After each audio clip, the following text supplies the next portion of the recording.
तो बच्चों question number 23 क्या कह रहा है, find the intervals on which the function is strictly increasing और डिक्रीजिंग। तो प्यारे बच्चों सबसे पहला स्टेप हमारा क्या है कि उस फंक्शन को डिफरेंशिएट करना, यही तो हमारा काम है। सबसे पहला फंक्शन है f x is equal to x minus one की क्यूब एक्स माइनस टू का स्क्वायर। ठीक, डिफरेंशिएट करते हैं f dash x. Product rule आपको पता है कि अगर हमारे पास दो फंक्शन होते हैं तो हम एक बार में एक का डिफरेंशिएशन करते हैं। u को ऐसे रखते हैं v का डिफरेंशिएशन, फिर हम v को ऐसे रखते हैं और u का डिफरेंशिएशन। ठीक है ना। चलो, तो x माइनस वन एक फॉर्मूला और लिख देता हूं। ये फॉर्मूला तो आपको याद होगा, x की पावर n का n x n minus one. तो पहले मैंने इसको किया सॉरी, तो तीन आपका आगे आ जाएगा, बचेगा x माइनस वन का स्क्वायर। इसको ऐसे ही रखा x माइनस टू की होल स्क्वायर को। अगली बार x माइनस वन की क्यूब को तो ऐसे ही रखेंगे, इसका करेंगे तो टू एक्स माइनस टू। क्या कुछ कॉमन है? हाँ बिल्कुल कॉमन है। आपको x माइनस वन का तो स्क्वायर कॉमन आता हुआ दिख रहा है और x माइनस टू कॉमन आ रहा है। यही तो आ रहा है। क्या बचा है देखो, यहां आपको मिलेगा एक तो थ्री और एक x माइनस टू मिलेगा। इसमें आपको एक टू मिलेगा और एक x माइनस वन मिलेगा। तो आ गया x माइनस वन का square x minus two, three x minus six plus two x minus to. यही तो आएगा। अब देखो इसके आगे क्या आएगा, तीन और दो कितने हो जाएंगे आपके पास, ये भाई थ्री एक्स और टू एक्स मिलके हो गए आपके फाइव एक्स और सिक्स और टू हो गए एट। ठीक है ना। तो टोटल आपके पास आ गया कितना, x माइनस वन का स्क्वायर x माइनस टू और फाइव एक्स माइनस एट। यही तो हो गया। देखो तीन और दो पांच, छह और दो आठ। अब बच्चों आपके पास जो क्रिटिकल पॉइंट आए वो तीन हो गए। ये तो है, जब हम एफ डैश एक्स को जीरो रखोगे तो आपके पास एक तो मिलेगा वन। ठीक है ना भाई, जब आप एक्स माइनस वन को जीरो रखोगे एक मिलेगा आपके पास टू और एक मिलेगा एट बाय फाइव। क्लियर है इतनी बात? ये पॉइंट आ गए। अब चेक करके देखते हैं कि भैया कि किस पर पॉजिटिव है और किस पर निगेटिव है। पॉइंट है आपके पास कौन कौन से हैं देखो, पहला है वन, दूसरा है आपके पास एट बाई फाइव और तीसरा आपके पास है टू। क्लियर है ना इतनी बात? अब देखो, आप दो से बड़ा नंबर सोचो। दो से बड़ा, दो से बड़ा आप तीन सोच सकते हो, इसमें रखो आप। अगर मैं मान लो तीन रख रहा हूं, इस इंटरवल की बात कर रहा हूं, अगर मैं तीन रख रहा हूं, समझ में आ रही है ना आपको कि कोई सा भी पॉइंट रख लो आप, कोई दिक्कत नहीं है। दो से बड़ा तीन रखा, कितना आएगा, थ्री माइनस वन का स्क्वायर, थ्री माइनस टू और three into five minus eight. तो थ्री माइनस वन हो गया टू, टू का स्क्वायर होता है फोर, तीन में से दो गए एक और पंद्रह में से आठ गए सात। तो देखो बच्चों ये आपका पॉजिटिव है या नहीं, तो आप इसको पॉजिटिव लिख दो। मैंने आपको बताया था कि अल्टरनेट लिख दो, नहीं यहां मत देखना, यहां नहीं लगा सकते क्योंकि आपको इसकी पावर इवन नजर आ रही है। अगर पावर किसी की इवन आ जाए फिर आप प्लस माइनस प्लस नहीं लगा सकते, आपको चेक करना ही पड़ेगा।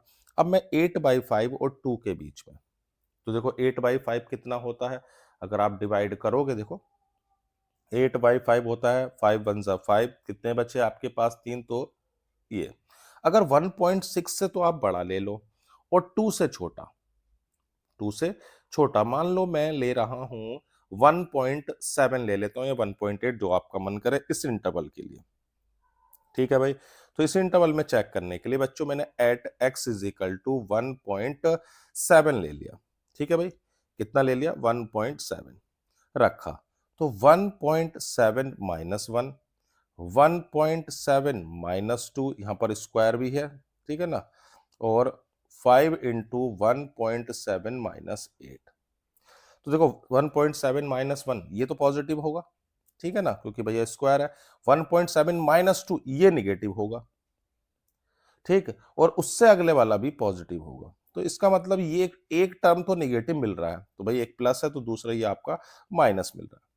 लेकिन अगर वन और एट बाई फाइव के बीच में 1.5 ले लेता हूं, किस पर इस बार, at x is equal to 1.5 पे चेक करता हूं, तो 1 पॉइंट कितना आपके पास है, 1.5 माइनस 1 का स्क्वायर, ठीक है, यही तो है आपके पास कि 1.5 माइनस 1 का स्क्वायर, 1.5 माइनस 2 और 5 इंटू 1.5 माइनस 8, ठीक है ना इतनी बात। अब देखो क्या मिलेगा, ये तो पॉजिटिव ही रहेगा हमेशा, 1.5 में से 2 जाएंगे, कितना बचेगा 0.5, वो भी निगेटिव का। और इस पर भी देखो 15 इंटू 5 होगा 7.5 माइनस 8, ये भी निगेटिव का। तो और निगेटिव निगेटिव क्या हो गया बच्चों, पॉजिटिव, तो यानी कि इस इंटरवल में पॉजिटिव मिल रहा है। अब आप 1 से छोटे पर आओ, 1 से छोटा 0.5 रख लो, चलो रखते हैं। इस इंटरवल के लिए मैं ले रहा हूं 0.5, रखा, 0.5 माइनस 1 का स्क्वायर, 0.5 माइनस 2 और 5 इंटू 0.5 माइनस 8। देखो बच्चों, ये चीज तो कभी निगेटिव होगी नहीं, क्योंकि ये स्क्वायर है, ये कभी निगेटिव नहीं होगा। उससे अगले वाले पर आओ, ये निगेटिव होगा, तो पहला पॉजिटिव है, दूसरा निगेटिव हो गया, और ये भी निगेटिव होगा, क्योंकि देखो 5 इंटू 0.5 होते हैं 2.5, और 2.5 में से 8 माइनस करोगे तो बच्चों निगेटिव मिलेगा। तो निगेटिव निगेटिव क्या हो गया, पॉजिटिव। तो देखो इनसे पहले वाले क्वेश्चन में तो कोई दिक्कत नहीं थी कि भाई एक निकाला प्लस, फिर माइनस, फिर प्लस, माइनस करके हमने इंटरवल अपने पूरे लगा लिए। लेकिन यहाँ पर देखो प्लस के बाद फिर से प्लस आया, क्यों, क्योंकि भैया यहाँ इवन पावर थी, और इवन पावर तो आपको पता है साइन में कोई चेंज नहीं करती, हमेशा पॉजिटिव होती है। क्लियर रहेगी बात। अब देख लो इंटरवल कौन सा आपका स्ट्रिक्टली इंक्रीजिंग का है, पहले उसकी बात कर लेते हैं। तो अगर एफ डैश एक्स को मैं ग्रेटर देन 0 की बात कर रहा हूं और स्ट्रिक्टली इंक्रीजिंग, हमारा फंक्शन क्या है, f x is strictly increasing, ठीक है इतनी बात, स्ट्रिक्टली इंक्रीजिंग की हम बात कर रहे हैं। तो जब भी स्ट्रिक्टली इंक्रीजिंग की बात होगी तो एफ डैश एक्स 0 से बड़ा होगा। कहां कहां 0 से बड़ा है, तो देखो 2 से इंफिनिटी और 1 से 8/5, यही तो है, और 1 से इंफिनिटी भी है, ये भी तो है, दोनों के दोनों इंटरवल हो गए।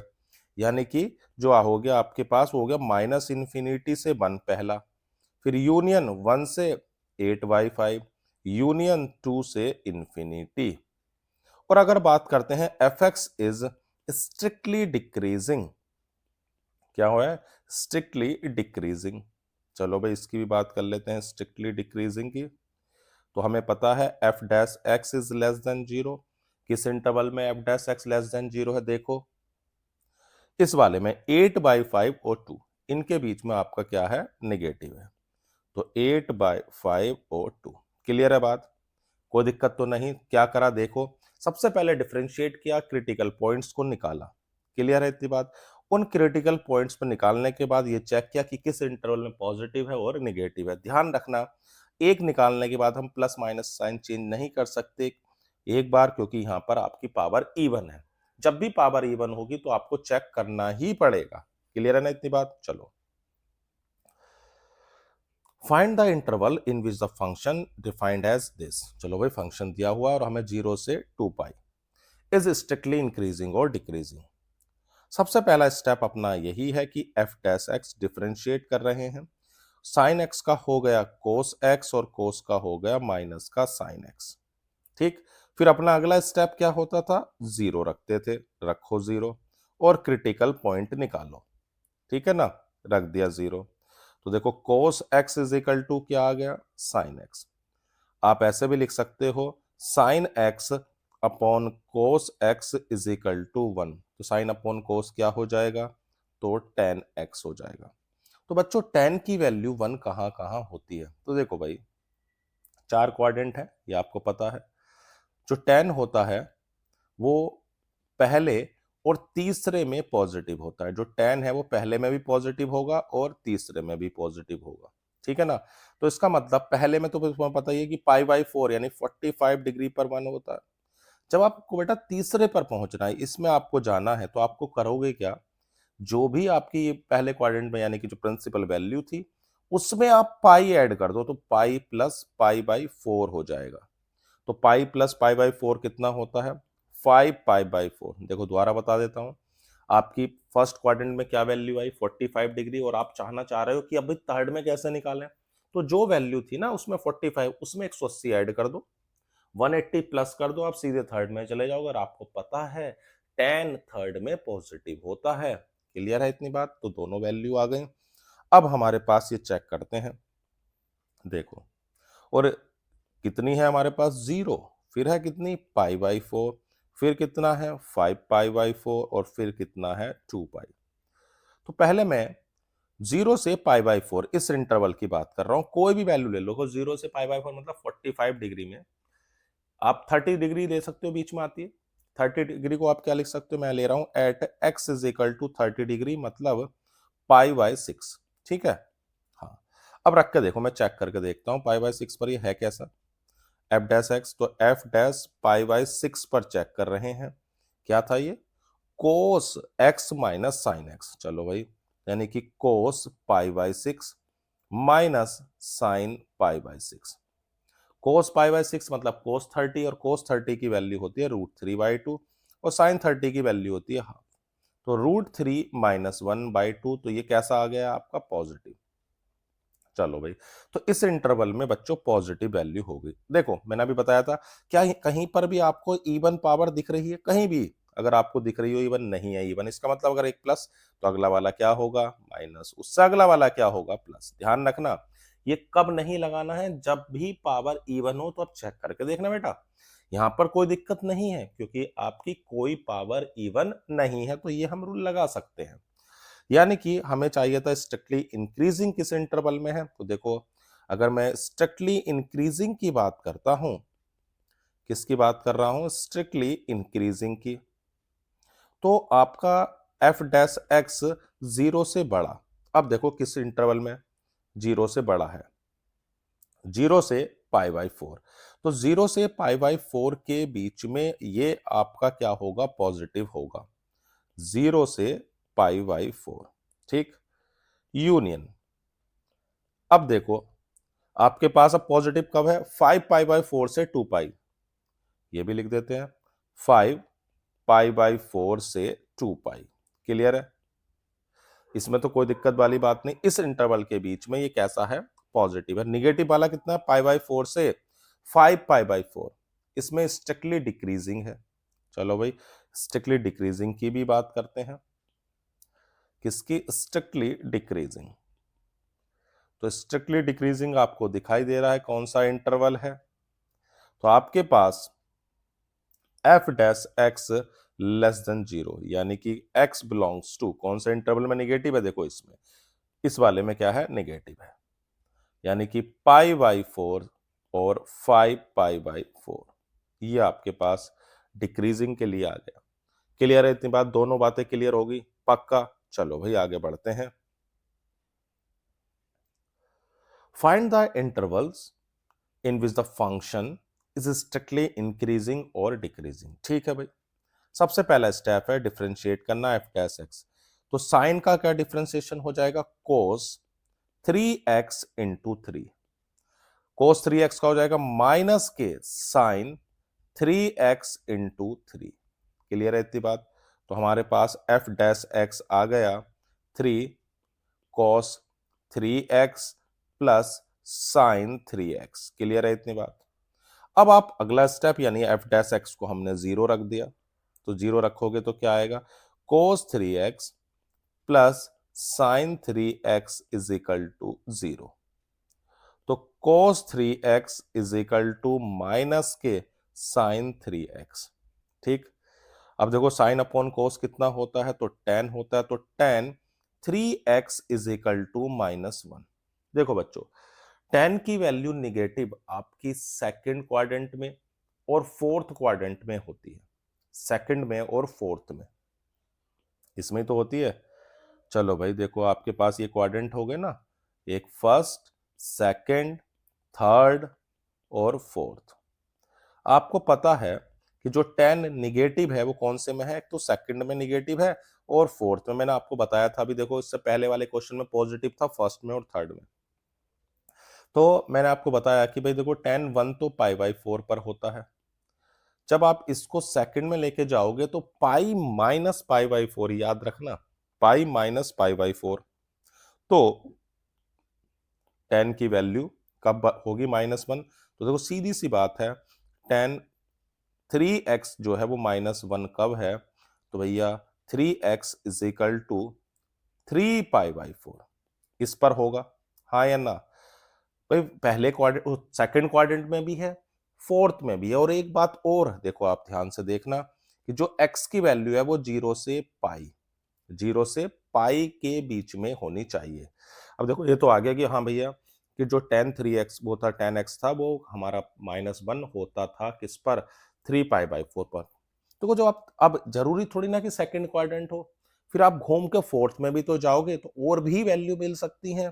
तो बच्चों आपने क्लास 11th में एक फॉर्मूला पढ़ा होगा कि अगर टेन थीटा टेन अल्फा के बराबर है तो उसके जनरल सॉल्यूशन होते थे एन पाई प्लस अल्फा होते थे, एन पाई प्लस अल्फा। तो ऐसे में अगर यहां लिखूं तो मैं ऐसा लिख सकता हूं ना, 3x is equal to n pi plus 3π/4। मैं ऐसा क्यों लिख रहा हूं? क्योंकि भाई अब एक ही वैल्यू थोड़ी ना, और भी वैल्यू हो सकती हैं, और बच्चे क्या करते हैं, एक या दो वैल्यू के बाद निकालते नहीं है, इसलिए मैंने जनरल सॉल्यूशन लिखे हैं। अब देखो मैं इसमें n की वैल्यू एक बार क्या ले रहा हूं, कितनी? अब मैंने, भाई हमारे पास कितना आया हुआ है, 0 ले लेता हूं पहले n। ठीक है भाई, n 0 रखा, क्योंकि 0 रखेंगे तो हमारा कौन सा क्वाड्रेंट आ जाएगा? थर्ड, वो सेकंड। n 0 रखेंगे, देखो क्या आता है, 3x इज इक्वल टू 3π/4। तो 3 से तो 3 चला गया, तो x कितना आ गया प्यारे बच्चों? π/4। तो एक वैल्यू मिल गई। अब मैं n की जगह पर 1 ले रहा हूं, देखो कितना आता है, 3x is equal to pi plus 3π/4। तो 3x इज इक्वल टू हो जाएगा 7π/4, यानी x की वैल्यू आ गई 7π/12। ये जरूर चेक करना कि क्या अभी ये 0 से 100, मतलब कि 0 से पाई यानी कि 0 से 180 के बीच में, चेक कर लो, चेक करो। 7π/12 आपको पता है रेडियन से डिग्री में 180/पाई, तो पाई से तो पाई चला जाएगा, 12 से देखो 12 बन जा 12, कितने बचे? 6। तो ये हो जाएगा अभी भी, हाँ अभी तो भैया ये है 180। तो मैं n की वैल्यू फिर 2 रख के देखता हूं, तो 2 में देखो क्या आता है बच्चों। बात समझ रहे हो ना मैं क्यों कर रहा हूं ऐसा? क्योंकि आपको x की जो वैल्यू लेनी है वो 0 से 180 के बीच में लेनी है, यानी कि उस पर हो सकता है कि 10 जो है वो -1 कई बार हो सकता है, हाँ या ना? तो इसलिए वो सारी वैल्यू आपको निकालनी है। तो मैंने जनरल सॉल्यूशन की मदद से n की वैल्यू को मैं रखता चला जा रहा हूं, 0 1 2 3, और वैल्यू आएंगी। अब मैं 2 रख दिए, तो 2π प्लस 3π/4, तो ये आएगा 3x, 8 और ये आपके हो गए 11π/4। तो x की वैल्यू आ गई 11π/12। ये भी बच्चों आपका पाई से छोटा है ना, 11π/12। तो ये भी किससे छोटा है? पाई से। तो अब हम देखो, अब जैसे ही और रखोगे तो बड़ा हो जाएगा। अब रख के देखना बच्चों, तो x, अब जब आप देखो मैं रख के दिखा देता हूं, n इज इक्वल टू, जब मैं 3 लूंगा तो देखो क्या आएगा, 3x is equal to 3π plus π/4। तो देखो कितना आया, तो x हो जाएगा 4 या 12 और 13π/12 हो जाएगा। तो ये तो पाई से बड़ा हो गया, इससे बड़ा हो गया पाई से, तो इसे नहीं लेंगे। तो इतनी बात क्लियर हो गई है कि हमारी 3 वैल्यू मिली हैं, π/4, 7π/12 और 11π/12। बात समझ में आ रही है इन सभी वैल्यू की? चलो अब इनके साइन देखते हैं। तो देखो भाई हमारे पास जो वैल्यू है, एक तो हमें 0 से लेनी है पाई के बीच में, तो 0 हो गया, π/4 हो गया, कितना था, 7π/12 हो गया, 11π/12 हो गया, और पाई हो गया। तो पहले मैं कोई वैल्यू ले रहा हूं 0 से π/4 के बीच में, मान लो मैंने ले ली at x is equal to 30 degree ले लेते, चलो यानी कि π/6। ठीक, चलो भी रखते हैं, किस में रखना है? हमें रखनी थी value cos 3x plus sine 3x, ये हमारा एफ डैश एक्स है, रख देते हैं। एफ डैश एक्स कितना है? तो एफ डैश एक्स हमारे पास था 3 cos 3x plus 3 sign 3x, ये था, चलो रख देते हैं। तो cos यहां रखा, cos 30 इंटू 3 हो गया 90, और 3 साइन ये कितना हो गया 90। तो cos 90 0 और sin 90 हो जाएगा 1, तो हमारा 3, यानी कि पॉजिटिव वैल्यू मिल गई, पॉजिटिव। अब देखो मैंने आपको बताया था, क्या कहीं इवन पावर है? नहीं भैया, एफ डैश एक्स में कहीं पर भी इवन पावर नहीं है। इसका मतलब अब बस ये प्लस आया तो अगला क्या मिलेगा माइनस, उससे अगला क्या मिलेगा प्लस, उससे अगला क्या मिलेगा माइनस। ध्यान रखना अगर इवन पावर है तो बच्चों आपको चेक करना पड़ेगा, अगर इवन पावर नहीं है बस एक निकालो साइन बदलते चले जाओ। क्लियर है? अब बताओ कहां पर स्ट्रिक्टली इंक्रीजिंग है। तो देखो भाई अगर मैं फंक्शन के स्ट्रिक्टली इंक्रीजिंग की बात करता हूं कि फंक्शन इज स्ट्रिक्टली इंक्रीजिंग, उसकी बात कर रहा हूं, तो स्ट्रिक्टली इंक्रीजिंग में बच्चों आपको कौन कौन से इंटरवल दिखाई दे रहे हैं उसे देखो। चलो भाई देखो कौन से में है। तो भाई देखो 0 से π/4 में कैसा है भैया, इन पॉजिटिव है। 7π/12 से 11π/12 क्लियर है। तो 0 से π/4 हो गया और 7π/12 से, चलो भाई इसलिए देते तो x बिलोंग्स टू 0 to π/4 है, यूनियन 7π/12 और 11π/12 ये हो गया।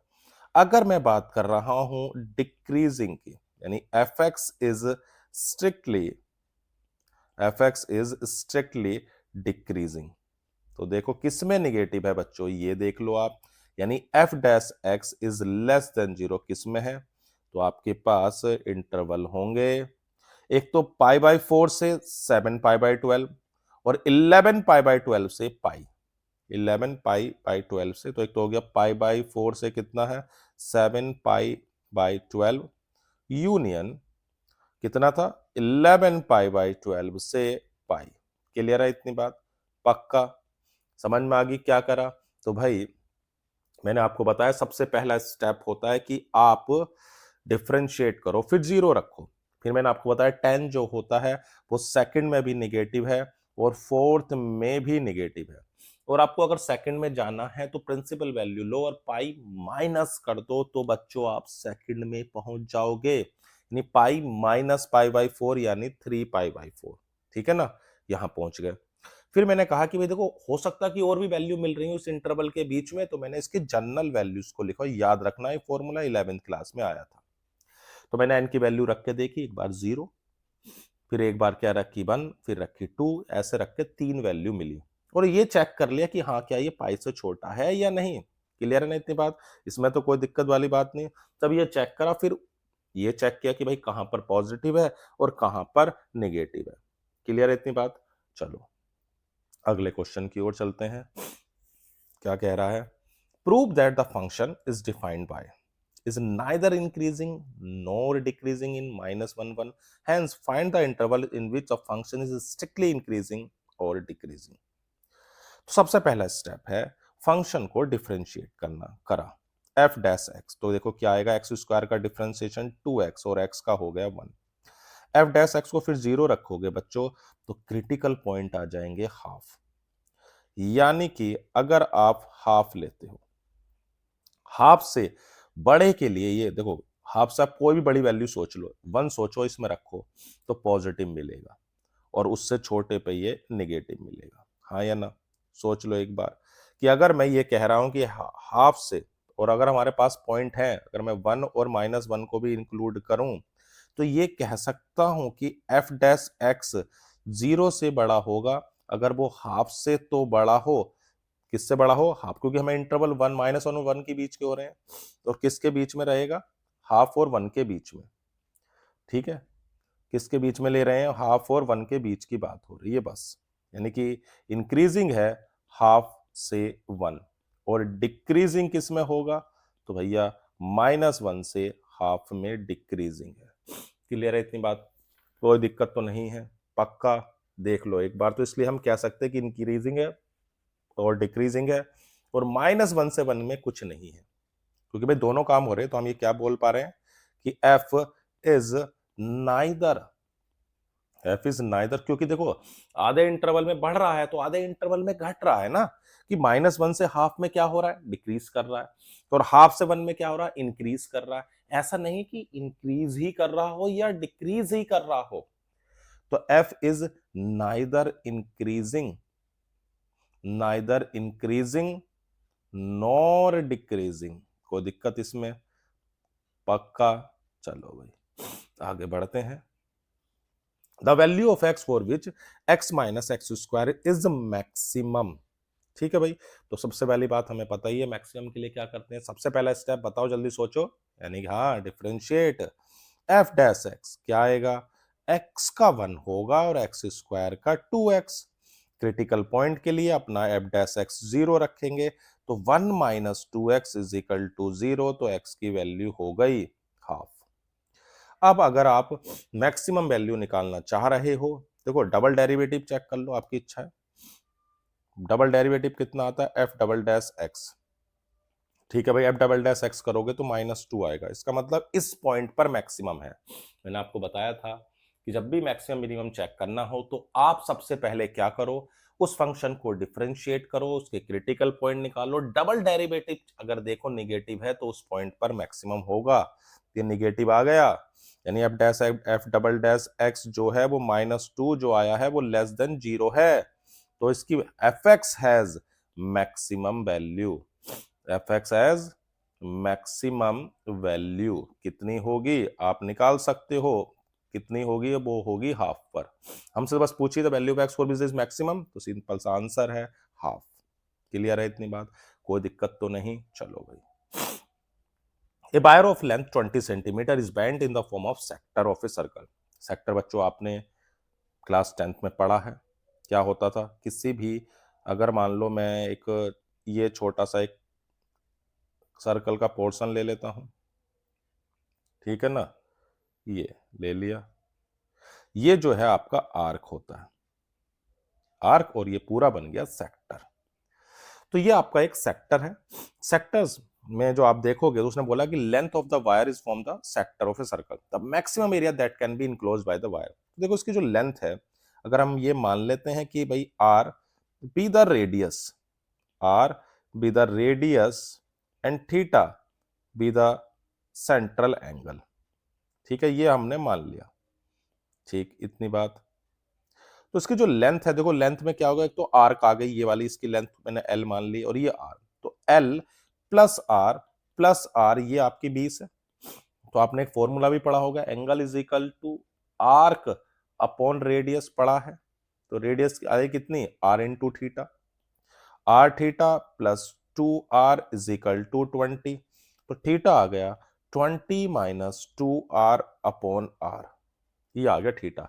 हमसे पूछा मैक्सिमम एरिया, और आपको पता है एरिया ऑफ सेक्टर क्या होता था, देखो सेक्टर का एरिया हमारा होता था theta upon 2 pi into pi r square, याद करो क्लास 10th में पढ़ा था, थीटा अपॉन 360 इंटू कितना, पाई आर स्क्वायर, ये आपने पढ़ा था, ठीक। अब हमारे पास थीटा अपॉन 2 पाई, ये तो है ही, और इंटू पाई आर स्क्वायर, तो पाई से पाई तो कैंसिल ही हो जाएगा, इसमें आप थीटा की वैल्यू रख दो, तो आर स्क्वायर बाई 2, थीटा की वैल्यू कितनी थी, 20 माइनस 2r अपॉन आर, एक आर से आर भी चला जाएगा, तो ए आ गया कितना आपके पास, 2 कॉमन भी ले सकते हो, तो ये आ जाएगा 2 कॉमन लेने के बाद तो 2 भी कट जाएगा, और अंदर मल्टीप्लाई कर दोगे तो आ जाएगा आपके पास 10r minus r square, differentiate करो d a upon d r, तो आएगा 10, आर का डिफरेंशिएशन 1, आर स्क्वायर का 2r, 0 रखो, तो d a upon d r is equal to 0, तो 10 minus 2r is equal to 0, तो r आ गया 5। अब ये चेक कर लो डबल डेरिवेटिव पॉजिटिव है या निगेटिव, तो d two a over d r square कितना आ गया, -2, तो भैया ये तो निगेटिव है, और निगेटिव है तो इसका मतलब इस पॉइंट पर ये मैक्सिमम होगा, तो हम कह सकते हैं एरिया इज मैक्सिमम, कितना, area is maximum at r is equal to 5, और एरिया निकाल भी देते हैं, चलो, तो एरिया कितना हो जाएगा, तो एरिया हमारे पास कितना था, एरिया ये रहा आपका 10 माइनस ये रहा 10r minus r square, 10r minus r square, तो r की वैल्यू आई 5, तो भैया 50 माइनस 25, यानी कि आंसर हो गया 25 सेंटीमीटर स्क्वायर। देखो ऑप्शन है क्या, 25, बिल्कुल सेकंड ऑप्शन आपके पास है। क्लियर है इतनी बात, आगे बढ़े, चलो भाई।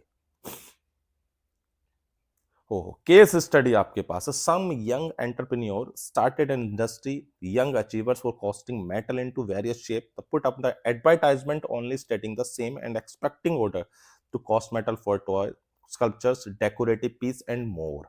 चलो भाई, एक एंटरप्रेन्योर्स ने एक कंपनी बनाई है, उस कंपनी में टॉय बनाए जा रहे हैं डेकोरेट करने के लिए, और डेकोरेटिव पीसेस हैं। A group of friends wanted to make innovative toys and hence contacted the young achievers to order them to cast metal into solid half cylinders with a rectangular base and semicircular ends। ठीक है भाई, half cylinder है। Okay, based on the above information, चलो भाई इन question को बोलना है आपके पास। The volume of the casted half cylinder, देखो वॉल्यूम जो है वो सिलेंडर का आधा, हाफ ही तो है। आपने क्या पढ़ा है बचपन में, देखो तो भाई वॉल्यूम ऑफ सिलेंडर बताओ पहले क्या पढ़ा था, याद करो। 9th क्लास में आपका आया था volume of cylinder pi r square h, लेकिन यहां पर तो वॉल्यूम आधा है, क्या है, हाफ। तो हाफ कर दो, half pi r square h. Clear है इतनी बात? Half pi r square h, यानी कि ऑप्शन हो गया सी। देखो कितना आसान है। द टोटल सरफेस एरिया, देखो टोटल सरफेस एरिया की बात करो तो आप कुछ इमेजिन करो कि एक भैया सिलेंडर है और सिलेंडर को आधा कट कर दिया, सॉलिड सिलेंडर को, तो ये जो ये वाला ये कर्व्ड सरफेस होता है, कर्व्ड सरफेस होता था 2 पाई आर एच, याद आ रहा है 2 पाई आर एच। तो 2 पाई आर एच का आधा हो गया पाई आर एच, हाँ या ना। और आपको बच्चों ये वाला रीजन दिख रहा होगा, ये और ये पूरा होता था पाई आर स्क्वायर, अगर ये पूरा ऐसा होता तो ये पाई आर स्क्वायर होता, लेकिन अभी आधा है तो इस आधे का होगा पाई आर स्क्वायर और बाई 2, और इस आधे का भी पाई आर स्क्वायर बाई 2। ठीक है, अब बचा ये जो बेस है नीचे का, ये वाला पोर्शन, ये तो इसका कितना होगा, देखो ये एक रेक्टेंगल, और रेक्टेंगल का एरिया होता है लेंथ इंटू ब्रेड्थ, और लेंथ कितनी हो गई एच, और ये जो टोटल आपके पास है ये आर, और आर कितना हो गया 2r। अब बताओ क्या आपको एरिया निकलता हुआ दिख रहा है? हाँ जी बिल्कुल। तो देखो अगर मैं सरफेस एरिया की बात करूं तो इस बार आपको दिखेगा पाई आर एच, ठीक है दिखेगा, plus pi r square by 2 plus pi r square by 2 plus h into 2r, ये आपको दिखेगा। ठीक है ना, कोई दिक्कत तो नहीं इसमें। अब आप इसको ऐड कर लो, देखो कितना आता है, pi r h plus pi r square by 2, pi r square by 2 simple हो जाएगा pi r square plus 2r h। अब देख लो कहां है ये, कोई ऑप्शन दिखाई दे रहा है? देखो pi r h, pi r square 2r h, clear है ना इतनी बात? दोबारा बता दे रहा हूं भाई, वॉल्यूम क्या था आपका सिलेंडर का, होता है पाई आर स्क्वायर एच, आपने आधा किया तो हाफ हो गया। अब जब आपने आधा किया तो जो कर्व्ड सरफेस एरिया है वो भी आधा हो रहा है, वो जो उसके जो एंड होते हैं वो आपको किस में दिखते हैं, सर्कुलर शेप में, उनका होता है पाई आर, लेकिन आधा किया तो एक हिस्सा पाई आर स्क्वायर बाई 2 और दूसरे का भी पाई आर, और जो काटने पर जो बेस बना है वो रेक्टेंगुलर, और रेक्टेंगुलर का एरिया होता है लेंथ इंटू ब्रेड। क्लियर है ना इतनी बात?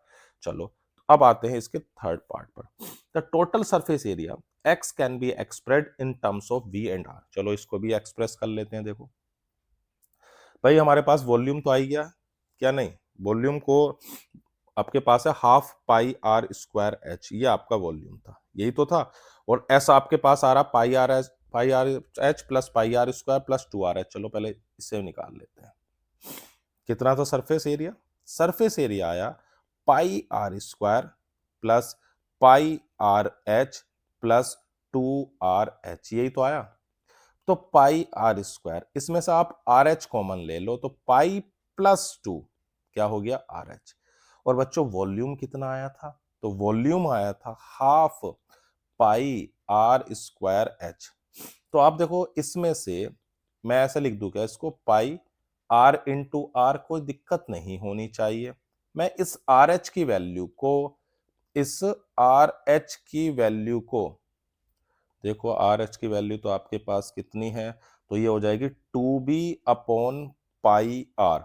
तो इस आर एच को उठा के रख दो यहां, तो देखो क्या आएगा, s is equal to pi r square pi plus 2 और 2b अपॉन पाई आर, ये आ गया। ठीक है ना, pi r square plus pi plus 2, 2b upon pi r. देखो कोई ऑप्शन है क्या? नहीं, ये रहा 2b pi plus 2 pi are, 31 का सी ऑप्शन मैच कर रहा है, pi r square two b, ये रहा two b, pi plus two upon pi r. देख लो एक बार, कोई दिक्कत हो तो बताओ। नहीं है तो चलो भाई अगला क्या कहता है देखो। For the given half cylinder of the volume be the total surface area, इस जो हमारे पास अभी सरफेस एरिया है उसको मिनिमाइज करना है। देखो ये आ गया था आपके पास, तो इसको डिफरेंशिएट कर लेते हैं। चलो यहीं कर देते हैं differentiate. D s upon d r कितना हो जाएगा, two pi r, pi plus two into two b upon pi, और वन अपॉन आर का डिफरेंशिएशन माइनस का वन अपॉन आर स्क्वायर, ये आ गया। क्लियर है इतनी बात। अब इसको जीरो रख देते हैं, तो D S over d are को जीरो रखा तो कितना आएगा, टू पाई आर, कितना आएगा, टू पाई आर। देखो पाई आर स्क्वायर का differentiation two pi r, pi plus two, two b upon pi, और two b two upon pi, और वन अपॉन आर का कितना हो गया, माइनस का one upon r square. Clear है। अब आप जीरो रखोगे तो two pi r, pi plus two into two b upon pi r square, तो टू से two cancel, pi into pi हो जाएगा पाई स्क्वायर आर क्यूब, कितना आ जाएगा, ये आ जाएगा आपका, कितना है ये, पाई स्क्वायर आर क्यूब, ये था ना, pi square r cube in equal to b into pi plus two. हाँ या ना, ये आ गया।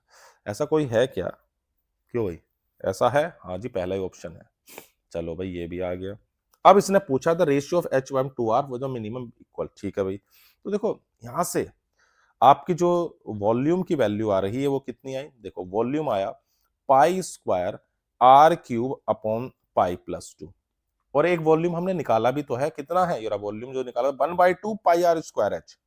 एक वॉल्यूम हमने जो दिया हुआ था फॉर्मूले में पाई आर स्क्वायर एच, ठीक है ना, दोनों वॉल्यूम लिख दिया और इक्वेट कर दिया, half pi r square h, pi square r cube upon pi plus two. तो देखो भैया क्या क्या कट रहा है, एक ये कैंसिल हो गया, एक पाई से पाई भी चला गया, बचा कितना, pi plus two into h is equal to, आपके पास बच रहा है टू पाई आर, ये तो बच रहा है, pi plus two into h is equal to two pi r. हमसे पूछा गया एच और टू आर का रेशियो, तो वो हो जाएगा pi upon pi plus to.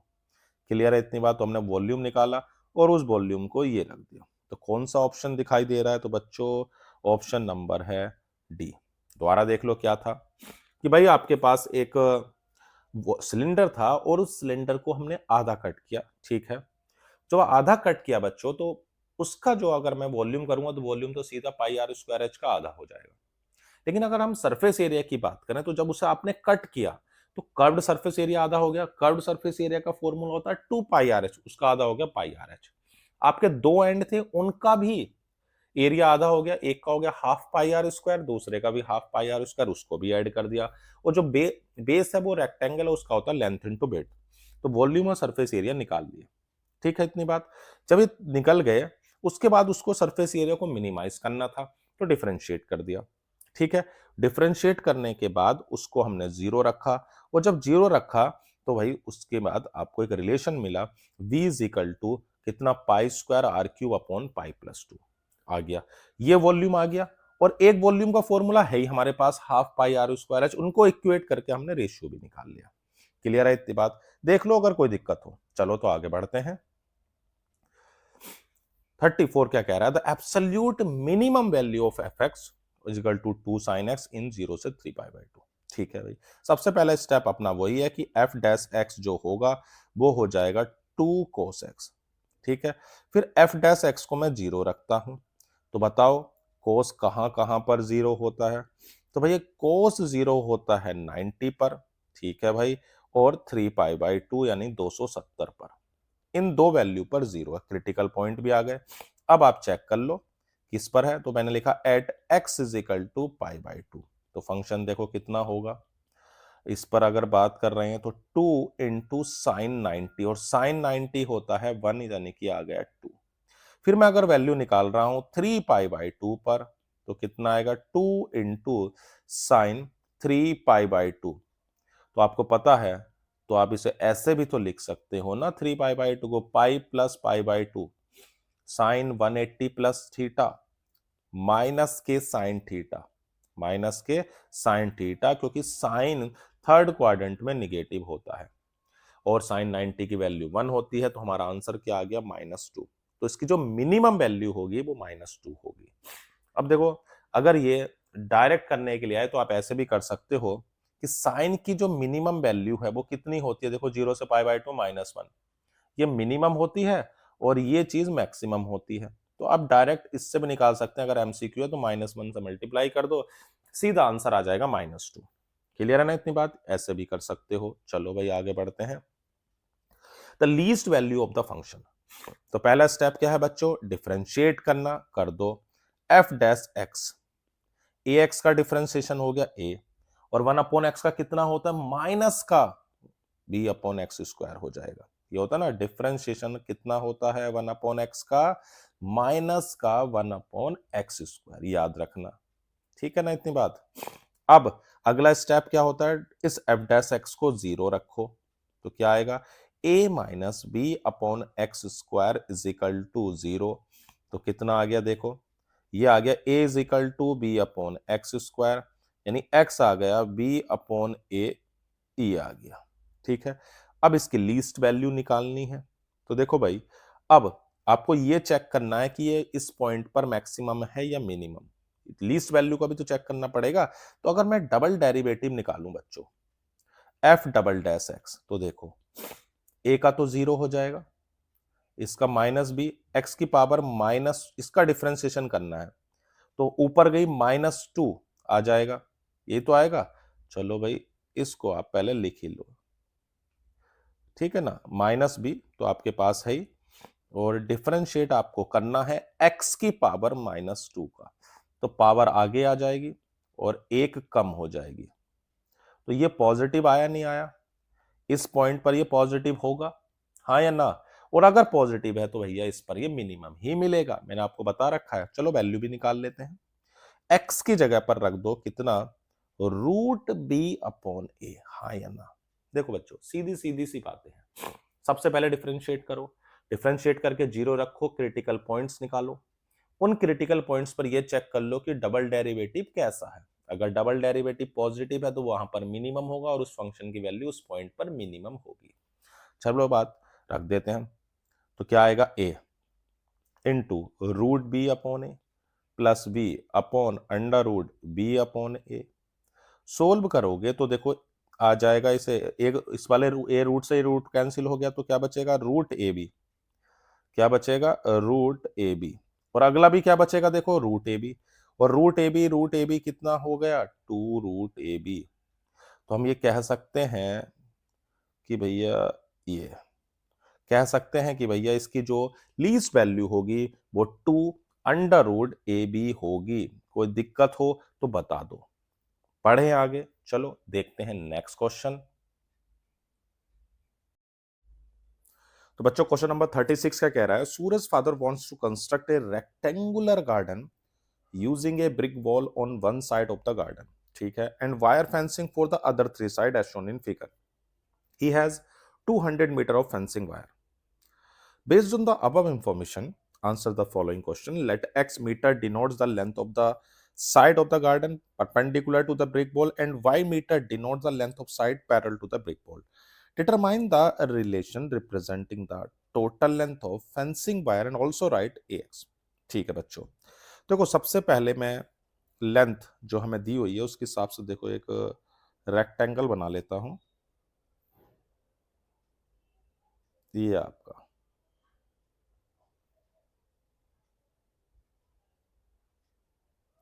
ये आपके पास एक रेक्टेंगुलर गार्डन समझ लीजिए। ए वाली साइड अगर मैं कहता हूं कि ब्रिक बॉल है, ठीक है भाई, और बाकी की जो दो दिए वो फेंसिंग है, तो इनकी लेंथ हमारे पास एक्स एक्स है और ये हमारे पास वाई है। ठीक है ना? तो कितना मीटर वायर यूज हुआ है? तो 200 मीटर वायर यूज हो रहा है। तो हम क्या इक्वेशन लिख सकते हैं पहली, कि x plus y is equal to 200, यानी कि 2x plus y is equal to 200। और एरिया आपको पता ही है, एरिया ऑफ रेक्टेंगल क्या होता है? x into y. अब आप पहली इस वाली इक्वेशन से y की वैल्यू निकाल के इसमें रख दो। देखो क्या वैल्यू है y की? 200 माइनस 2x। क्लियर है इतनी बात? तो देखो इससे एरिया आ जाएगा। तो क्या एरिया आएगा देखो, तो एरिया हो गया बच्चों कितना था x, और 200 माइनस 2x मल्टीप्लाई करो 200x माइनस 2x स्क्वायर। ठीक है ना, ये आपके पास आ गया। अब इसको आप मैक्सिमाइज मिनिमाइज कर रहे हो, तो d a over d x is equal to 200 minus 4x। Critical point मैंने आपको बताया, डिफरेंशिएट जो आए उसको आप जीरो रख दो, तो रख दो जीरो। देखो कितना आता है, 200 minus 4x is equal to zero, 4x is equal to 200, तो x इज इक्वल टू आ गया 50। ठीक है ना बच्चों, तो x की वैल्यू क्या आ गई 50। ये चेक करने के लिए कि क्या यहां पर मैक्सिमा है या मिनिमा, तो डबल डेरिवेटिव करो, यानी d2a over d x square. चलो भाई देखो कितना होगा, इसको एक बार और डिफ्रेंशिएट कर दो तो -4 आ रहा है। कैसा है, लेस देन जीरो है, तो हम कह सकते हैं that is area is maximum. Area क्या होगा, मैक्सिमम होगा। हाँ या ना, मैंने आपको बताया था कि जब कभी भी डबल डेरिवेटिव आपका नेगेटिव आ जाए तो उस पॉइंट पर मैक्सिमम वैल्यू मिलेगी, और पॉजिटिव आता है तो मिनिमम। ठीक है ना, तो मैक्सिमम हमें कहां मिल रहा है 50। अब हम मैक्सिमम एरिया निकाल लेते हैं। तो देखो बच्चों मैक्सिमम एरिया कितना हो जाएगा, मैक्सिमम एरिया यानी कि कितना था एरिया, आपके पास ये फॉर्मूला है, एक्स कितना आ गया 50। ठीक है भाई, या फिर आप इसमें रख दो, चलो छोड़ो 50, 200 माइनस 2 इंटू 50 यानी कि 100 हो जाएगा, तो आंसर आ जाएगा 5000 मीटर स्क्वायर। तो एरिया आपका आ गया। कोई दिक्कत तो नहीं है बच्चों, क्लियर था? पहले हमने क्या करा, सबसे पहले हमने जो एक हमारे पास रेक्टेंगुलर गार्डन दिया हुआ था उसकी हमें x मीटर तो लेंथ दी हुई थी, और y मीटर हमें क्या दी हुई थी दूसरी साइड। तो हमने उसकी फेंसिंग के लिए जो भी वायर यूज हुआ उसको लिख लिया, यानी कि x plus y is equal to 200, और एरिया हमारे पास होता है x इंटू वाई। वाई की वैल्यू को पुट कर दिया और हमारे पास एरिया आ गया as a function of x। उसको डिफरेंशिएट किया, जीरो रखा, क्रिटिकल पॉइंट निकाले, फिर उसकी मदद से मैक्सिमाइज किया। क्लियर है इतनी बात? चलो भाई आगे बढ़ते हैं। An open tank with a square base and vertical side is to be constructed from a metal sheet so as to hold a given quantity of water, so that the cost of material will be least when depth of the tank is half of its width. If the cost is to be borne by nearby settled lower income families for whom water will be provided, what kind of value is hidden in this question? चलो भाई सबसे पहले आप क्या करो, side ले लेते हैं। चलो भाई लिखते हैं, late x be the side, x be the side of square base and y be the height of open tank। ठीक है भाई, ओपन टैंक की हाइट हो गई।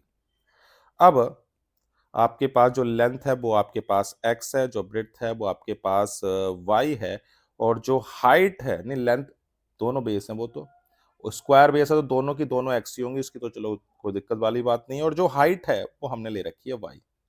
ठीक है, क्योंकि स्क्वायर बेस है तो लेंथ और ब्रेड्थ दोनों सेम है, और हाइट हमारी कितनी हो गई है वाई। ओके, और इसका जो आपके पास कितना होगा क्या नाम वॉल्यूम, वो भी तो निकालना पड़ेगा ना।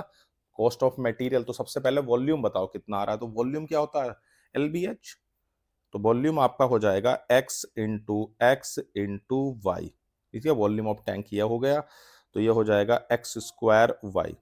अब देखो बच्चों, अगर हमें किसी भी टैंक को बनाना है तो सीधी सी बात क्या है कि आपके पास जो भी मटेरियल यूज कर रहे हो, अगर मैं उसे कम से कम यूज तब कर पाऊंगा जब उसका सरफेस एरिया मिनिमम होगा। ये बात सही है या नहीं है बताओ, कि अगर मैं ये कह रहा हूं कि उसका सरफेस एरिया मिनिमम तो कॉस्ट भी मिनिमम होगी, क्योंकि मटेरियल कम यूज होगा। हाँ या ना भाई, of the material the cost of the material will be least if the total surface area is least। चलो भाई, सरफेस एरिया इज लीस्ट, तो मैं सरफेस एरिया को मिनिमाइज करता हूं।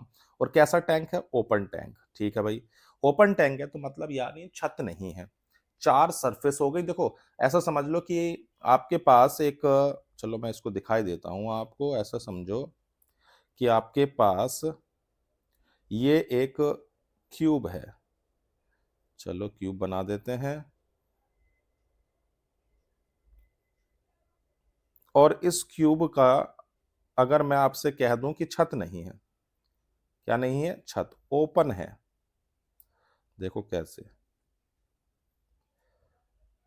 ये आपके पास हो गया। और इसमें से आप, ये आपके पास है और इसमें से मैं एक ऊपर वाले हिस्से, इस वाले हिस्से को हटा दे रहा हूं। ठीक है ना? ये इस तरह का एक टैंक होगा, उस टैंक में से मैंने क्या कर दिया है, ऊपर का जो ये रेड मैंने किया है इसको हटा दिया। ठीक, ऐसे तो होगा। तो अब इसकी कितनी फेसेस होंगे बेटा? 5 होंगी। देखो ये अगर एक्स है और ये अगर एक्स है और ये मैंने क्या मान रखा था हाइट को? वाई। तो देखो इस नीचे वाले का एरिया कितना होगा? बताओ कितना होगा? एक्स इंटू एक्स मतलब एक्स स्क्वायर होगा। इसका कितना होगा? एक्स इंटू वाई होगा। इसका कितना होगा? एक्स इंटू वाई होगा। होगा नहीं होगा? और जो पीछे वाली है उसका भी एक्स इंटू वाई होगा। देख लो, मतलब आपके पास जो चार दीवारें हैं उनका, जो सामने वाली है इसका भी, जो सामने वाली है इसका भी एक्स इंटू वाई होगा। तो जो चार दीवारें दिख रही हैं उनका x into y, x into y और एक्स इंटू वाई, और जो बेस है उसका एक्स स्क्वायर, ऊपर का मैंने गायब कर दिया। तो इसका जो सरफेस एरिया हुआ ना बच्चों, वो हो गया एक्स स्क्वायर और 4 इंटू एक्स वाई, चार दीवारें। अब मैं इसको मिनिमाइज करूंगा तो मैं देखो अभी वॉल्यूम लिखा था, वॉल्यूम आया था आपका एक्स स्क्वायर वाई, आया था नहीं आया था? यहां से वाई निकाल दो, वी अपॉन एक्स स्क्वायर, इसको उठा के यहां रख दो। देखो क्या आता है, x is equal to x square plus 4 x into v upon x square. तो एक एक्स से एक्स कट जाएगा, हाँ या ना? और अब आप आसानी से इसको डिफरेंशिएट भी कर सकते हो। करो डिफरेंशिएट, तो देखो क्या आता है, D S over d x, x square का 2x, और आपको पता है 1/x का होता है माइनस का 1/x स्क्वायर। ठीक है, इसको आप फिर जीरो रख दो। जैसे ही आप जीरो रखोगे देखो क्या वैल्यू मिलती है, 2x minus 4v/x² is equal to 0। 2x is equal to 4v/x²। तो ये कैंसिल हो गया, तो 2v इज इक्वल टू क्या आ जाएगी? देखो 2v इज इक्वल टू आ गया x³। ये आ गया हमारे पास 2v is equal to x³। अब हमारे पास देखो v की वैल्यू चाहो तो रख दो x²y, ये आपके पास तो आ ही गया है। 2v is equal to x³ नहीं है, तो मैं इसकी जगह पर v की वैल्यू भी तो रख सकता हूं। ये जो आया है ना 2v is equal to x³, आप इसमें v की वैल्यू रख दो ना। क्या थी v की वैल्यू? देखो क्या थी, x² is equal to x³। तो ये कैंसिल हो जाएगा, बचेगा x is equal to 2y। इसे भी आप याद रखेंगे। अब इसको अगर मैं ये चेक करूं कि मैक्सिमाइज है या मिनिमाइज, तो इस चीज को एक बार और डिफरेंशिएट कर दो। तो देखो इसका डिफरेंशिएशन होगा 2 प्लस कितना हो जाएगा, d2x ओवर dx² हो जाएगा 2 प्लस 8v/x³। क्योंकि देखो एक्स स्क्वायर का अगर आप डिफरेंशिएशन करते हो, देखो लिख रहा हूं मैं 1/x² का, तो माइनस के 2/x³ हो जाता है।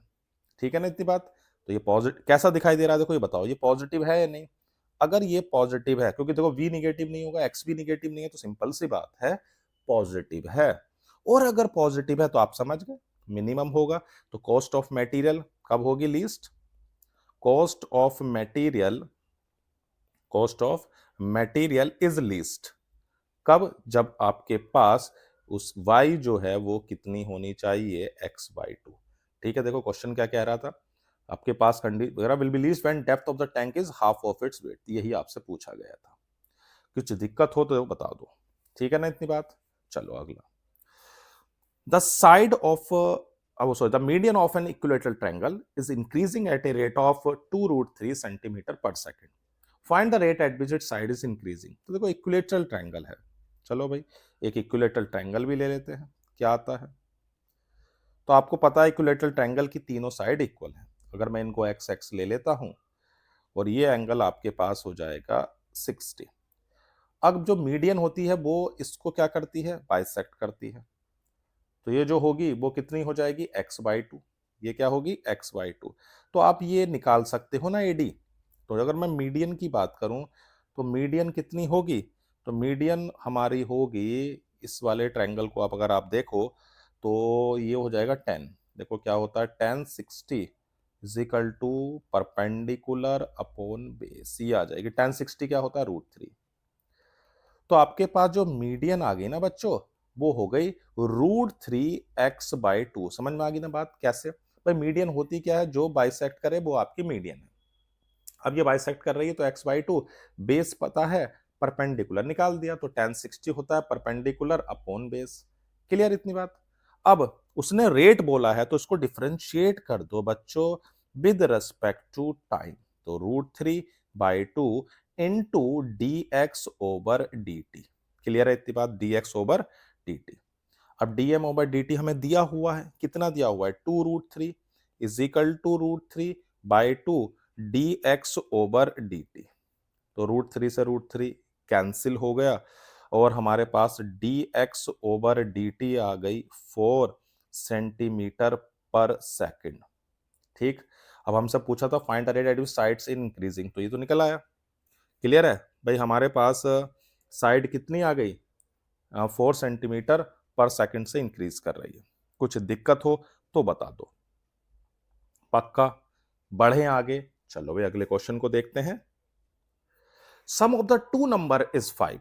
दो नंबर का जो सम है वो 5 है। तो पहले लेट कर लो भाई, लेट द टू नंबर, सबसे पहले दो नंबर लिखो, let two numbers be x and y। चलो भाई पहली लाइन तो अपनी हो गई कि x plus y is equal to 5। If the sum of this cube of this number is least then find the sum of this square of this number. ठीक है भाई, उसने क्या बोला है कि जो उनका क्यूब है नंबर का वो लीस्ट है। ओके, तो देखो भाई उनका सम लिख लेते हैं, पहले मान लेते हैं x cube plus y cube. तो p is equal to x cube, y की वैल्यू तो आप यहां से रख सकते हो, देखो y क्या आएगा 5 माइनस एक्स, इसे रख दो। तो 5 माइनस एक्स की क्यूब, तो a cube plus b cube का फॉर्मूला खोल दो, क्या आएगा 5 cube 125 minus x cube minus हो जाएगा 75x प्लस 15x²। देखो क्या फॉर्मूला यूज हुआ, तो आपके पास फॉर्मूला होता है a माइनस बी की क्यूब का, a cube minus b cube minus 3a² b plus 3ab²। Clear है इतनी बात? चलो अब जो कैंसिल हो रहे हैं उन्हें कैंसिल कर दो, तो हमारे पास आ जाएगा 15x² माइनस 75x प्लस 125। अब इसे आप डिफरेंशिएट कर सकते हो, कर दो भाई dp/dx। कितना आएगा 30x माइनस 75, जीरो रख देते हैं, dp/dx इज इक्वल टू 0। तो देखो क्या आता है, तो आ जाएगा 30x minus 75 is equal to 0। 30x is equal to 75, तो x आ गया 75/30, 15 से इसे आप काट सकते हो, 15 5/2 ये आ गया। डबल डेरिवेटिव चेक करते हैं बच्चों की पॉजिटिव है या निगेटिव है। कितना आएगा देखो डबल डेरिवेटिव, केवल 30। पॉजिटिव है, इसका मतलब जो x cube plus y cube होगा वो मिनिमम होगा कब, जब x की वैल्यू 5/2 है। तो क्या y नहीं निकाल सकते, क्या था देखो y था आपके पास 5 माइनस एक्स, चलो निकाल देते हैं। तो y था आपका 5 माइनस एक्स मतलब 5/2, तो 10 और 5 ये भी आ गया 5/2। फिर हमसे पूछा क्या था, the find the sum of the square of these number. Okay, वो भी निकाल देते हैं। सम हमें निकालना था, यानी कि x² प्लस y², यानी x की वैल्यू है 5/2 का स्क्वायर, 5/2 का स्क्वायर यानी कि 25/4 प्लस 25/4, तो कितना हो जाएगा 50/4 यानी 25/2।